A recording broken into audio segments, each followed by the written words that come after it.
Well, we're now ready to find out what Art Ford had to say to you at your first meeting. So Art Ford greeted me very warmly at the reception desk and said, "Okay, come on back, we'll talk."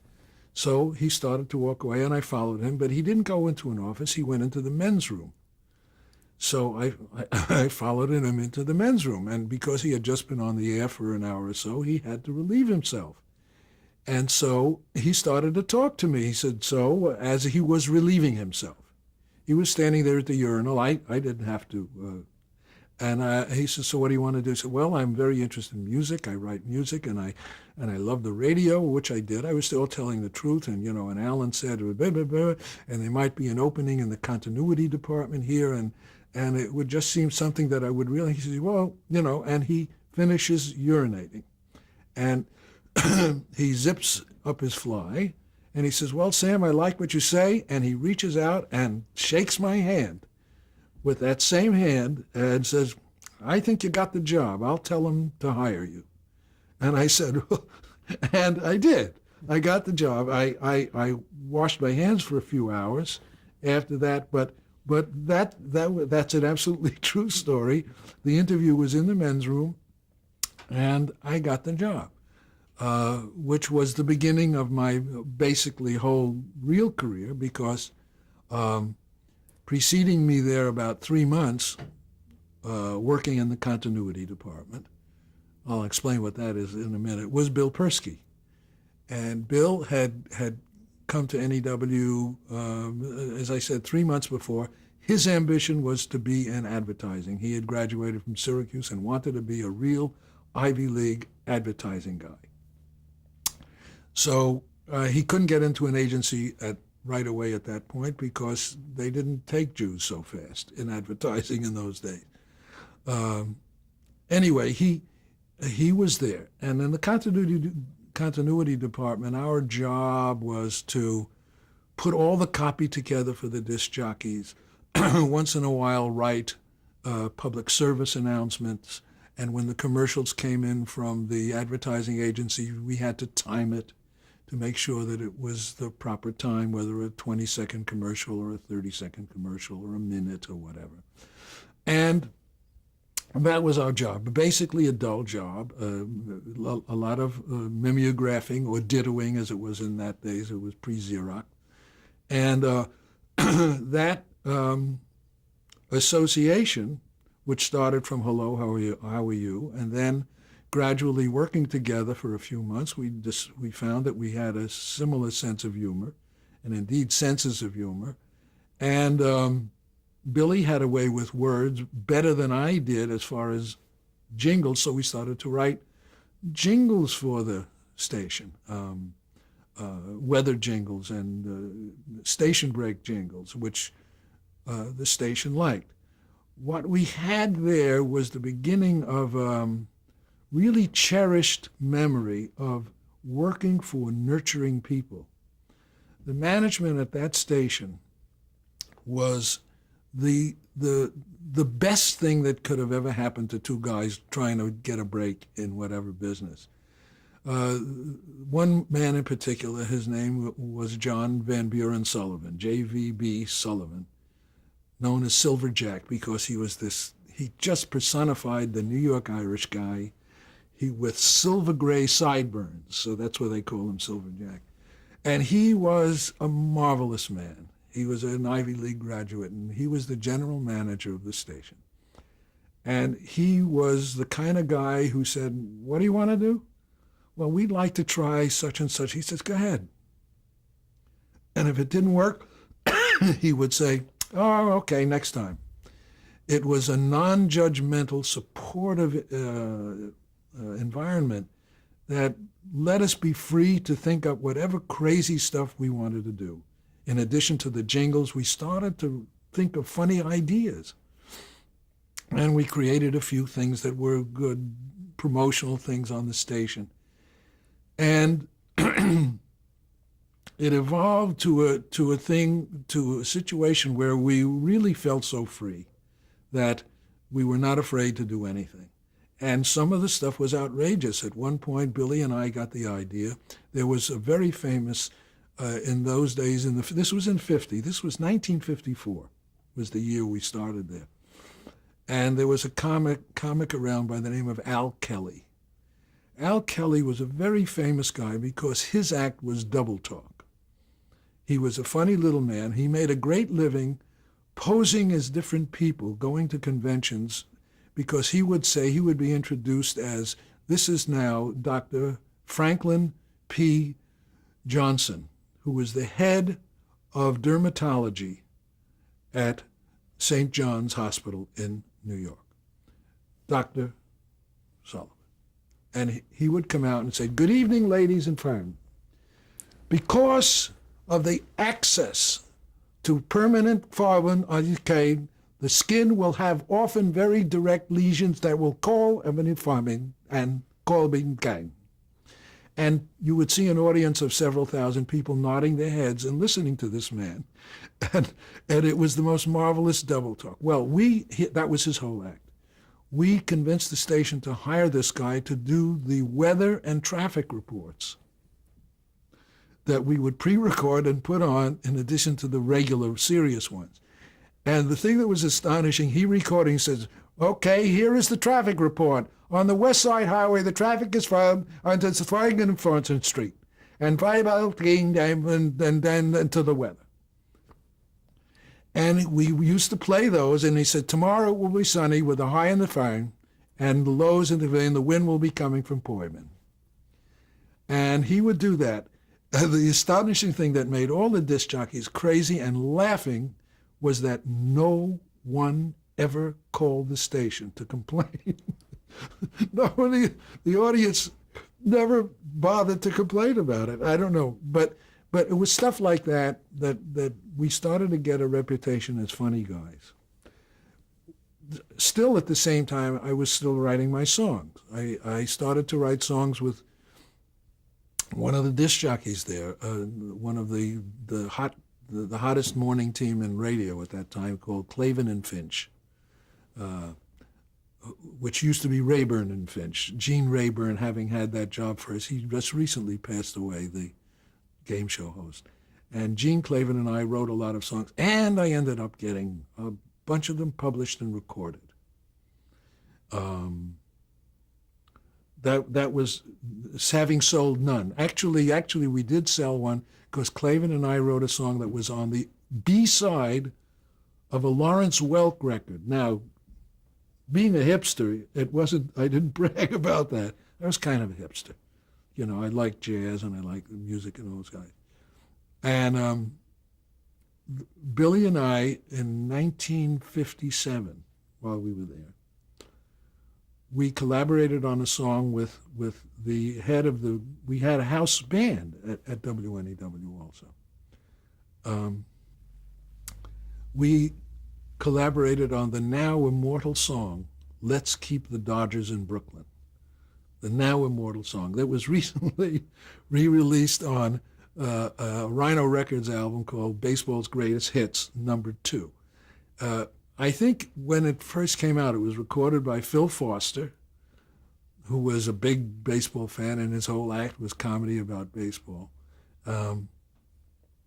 I think we sold 9 records, but what it did, it gave Phil an opportunity. He went on all the variety shows. He was on Sullivan, he was on Gleason, and sang his song, which was good for Phil. Phil, the audience, people know Phil played Laverne or Shirley's father, Laverne and Shirley, a marvelous guy who helped a lot of people get started in the business, among them Gary Marshall.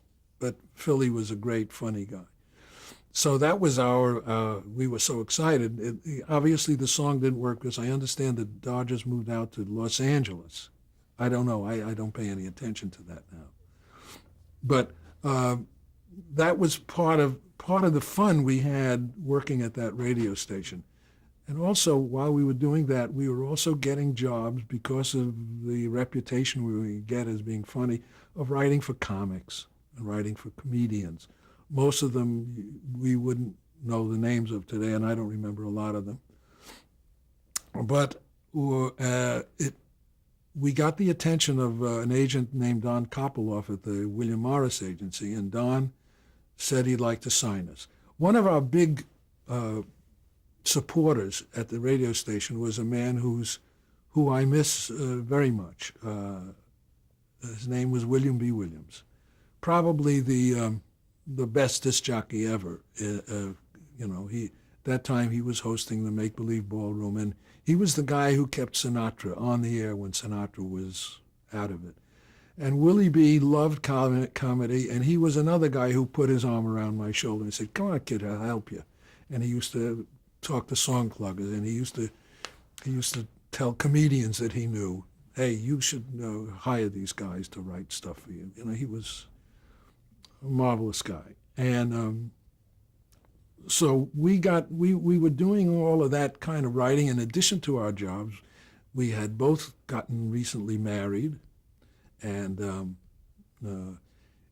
we were working late at night. And then Don at the Morris office got us in to see Sid Caesar, who at that time, Show of Shows was over, Caesar's hours was over.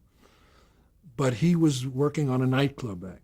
So Billy and I had done some work for Dick Shawn, who was a big club comic and television comic at the time. So we were getting this reputation, and Sid hired us to work with him. And of course, working for Sid Caesar was like, oh my God, we're going to work with this genius, which he was and he is. Sid was incredible, but he was a little unmanageable in those days because he had not become sober yet.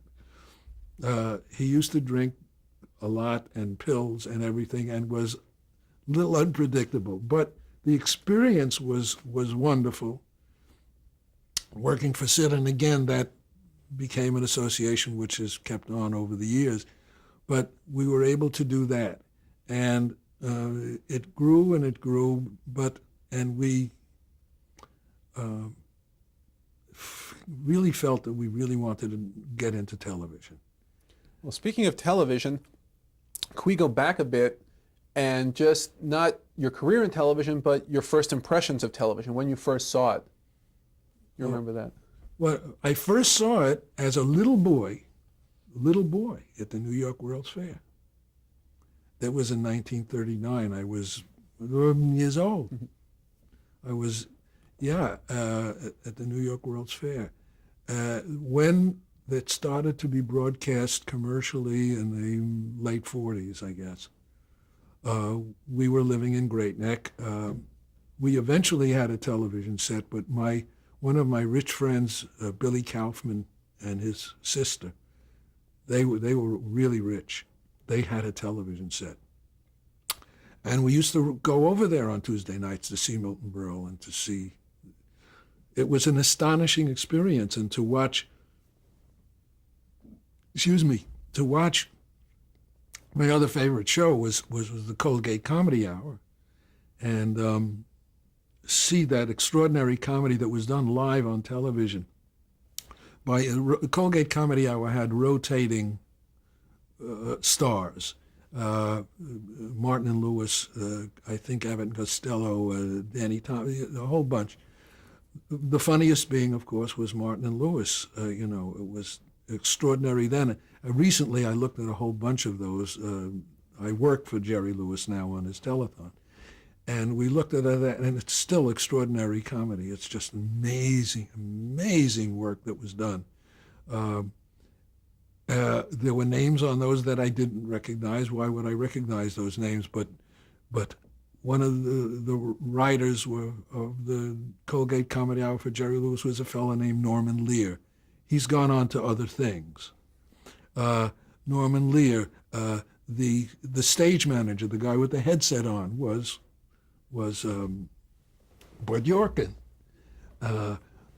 My dear friend Danny Arnold, who became very successful, was an actor on it and a gopher, But that again was that marvelous time of live television, and of course we were astounded by it.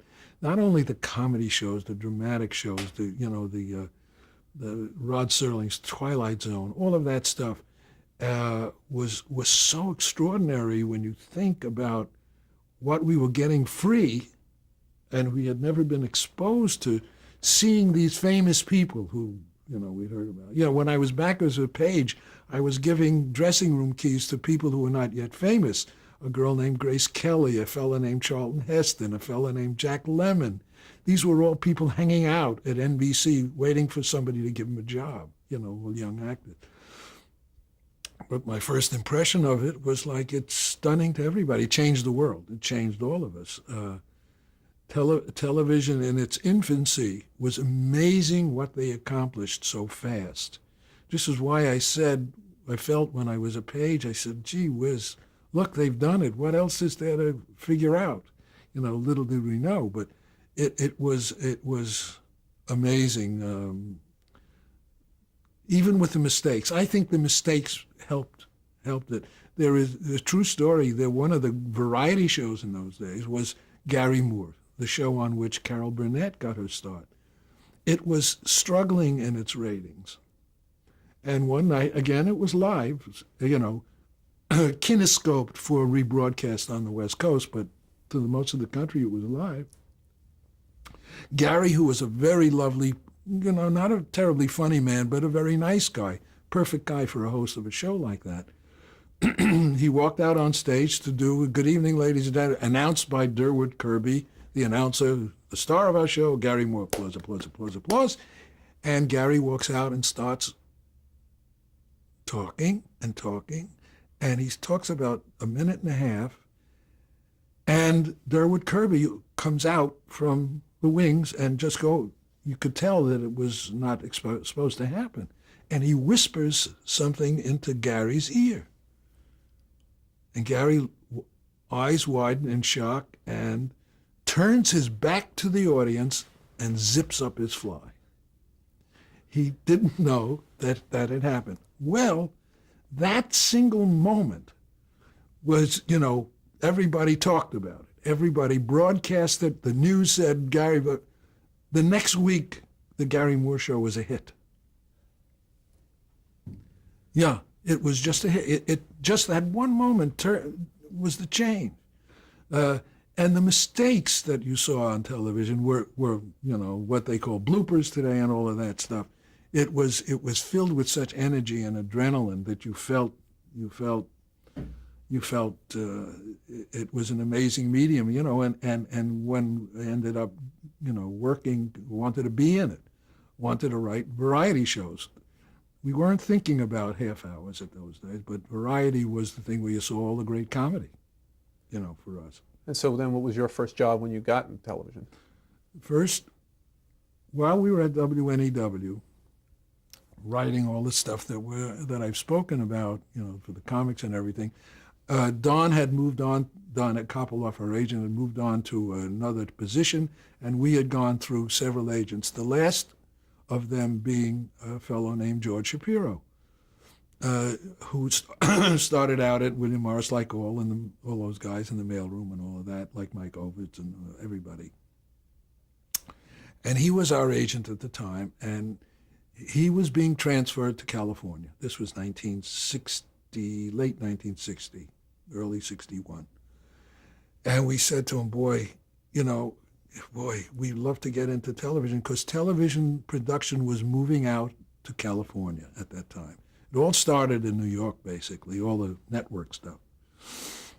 So we had done a few little local things, a local show called Fiesta Americana, which was a local show hosted by William B. Williams. It was about Latin American music. And every week, somebody else would come on with an accordion and play Lady of Spain, or some singer would sing Granada, and that was the extent of that show. So there wasn't much room for creative expression. But when George was being transferred, we said, George, we want to come out to California, partly because of this, where the business was to get out of the cold. I had had enough of the snow and the sleet and the ice, and we had made a trip out to California in 1959 to produce some jingles here. And Billy and I just fell in love with it. It was November, and we were in California, and it was beautiful. And oh boy, wouldn't it be great to live and work here? But we didn't know what the hell we were going to do. But in '61, Steve Allen was now out in California. He had moved from New York. And he was going to revive his Steve Allen show, which had been on NBC for many years, on ABC for the fall of '61. And they were staffing up. And George, being the William Morris agent, says, I'll push you, I'll push you, I'll push you. He says, you got to send me some of your stuff so I can give it to them. So Billy and I put together, and this is etched in our mind, 14 pounds of stuff that we put in a box and we mailed to George that to be delivered to the Steve Allen offices here in California. Okay? To read it and see if we could get a job. It was a long shot because he was using at least 3 of his former staff. He was using Arnie Sultan and Marvin Worth, who had written for him in New York. Leonard Stern was going to be staging the comedy. And his head writer, amazing how things happen, his head writer for that year was Bill Dana. So we waited impatiently. Did they read it yet? Did they read it yet? No, George said, we'll try and get everybody to read it. We never read it yet. One day, we got a call. You got the job. You got the job. We're going to be the last 2 on the writing staff. The 2 of us and another new writer called Buck Henry, who is one of the major screenwriters, okay. Well, how did we get, they loved the material. We found out they never read the material. What happened was there was a meeting, and names were being thrown out. This guy is up, this guy, this, that, and the name came up, and Bill Dana said, Sam Denoff? Oh, Sam Denoff, and I know Sam. He and I were pages together. He's really funny. He's good. And Steve said, book him. That was Steve Allen. Steve Allen, again, we're talking about generous, nurturing people. Steve Allen is one of those giants. There should be a statue to Steve Allen in show business land, wherever that'll be built, because he has started off the careers of so many people, performers and writers. Billy and me among them,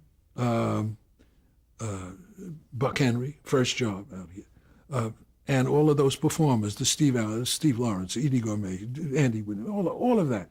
But his attitude was, if somebody said, hey, I know this guy who's a good singer, put him on the show. What could it hurt? If they're no good, they're no good. So we got the job. It was a 3-week contract. We were able to get a 3-week contract because of the Writers Guild of America insisted that we get a minimum amount of so much money, which was what we got, a minimum, and a guarantee of 3 weeks.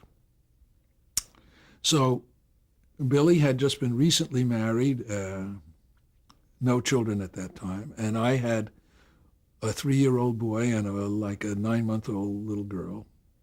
And so I said, well, I'm not going to move them yet because, but we came out here in August of '61 to work for Steve Allen. Offices on Vine Street, right between Hollywood and Sunset. Wow. Across the street from the Brown Derby, my God. And it was great. It was a marvelous experience working with Stan Burns. Stan Burns was teamed with Buck Henry, working for Steve, again, nurturing, let's try it. If it doesn't work, the hell with it. Well, they picked up our option after the 3 weeks. They liked what we were doing. Oh, my God, what's this? So I brought my family out. And which was good, but it was bad because the show was canceled after 14 shows. But again, one thing leads to another if you just go ahead and do your work. I think it's important to say this, that our ambitions were not to be producers. we wanted to get a job as a writer and work as writers, and especially then during, for variety shows, because that's what we knew. We had a good sense of satire and doing satirical sketches. Well, then let me ask you what it was like writing on this show, what the process was of writing for the show. The process of writing on a show like the Steve Allen Show, and it was like a lot of the variety shows. The variety shows had staffs, there were like 5 or 6 of us, including. So there would be a meeting, and with everybody throwing out ideas. What should we do a sketch about this week? Should we do this? Should we do that? Should we do this? Well, we're going to do Man on the Street, a version of Man on the Street with Louis Nye and Tom Poston when they would come back and do it, and Don Knotts and Billy Dana, certainly. But then the teams would go off into their own little offices and write their sketches and give them to the head writer, who would fix them and ask for comments, and generally we would pitch, and that was the process every week of doing that. It was, as I said, on ABC, and I think we just ended up doing 14. But the process of writing there was, again, it was not contentious. It was all very, we were thrilled. I mean, we were just so happy to be there. It was just a great time. And again, you find yourself out of work. But it was out of work in California in the winter, but it was warm. You didn't have to, when going, unemployment line, you had to put on suntan lotion, because it was too sunny. So we were out of work for a while. We did get a job. The guy who was producing, the actual producer of Steve Allen, was a guy named Charlie Andrews, who went back to Dave Garroway days. Very funny, nice man. And he gave us a job writing a special, our first special, which was called the Marineland Carnival, starring Lloyd Bridges, of course, Marineland. He went into a tank, with his mask on. Bill Dana, Rosemary Clooney was a guest on that show. And we did it down at a place called Marineland, which is down here, and it used to be. I guess it's not here anymore. That was the show. But that was it. But basically, we were unemployed.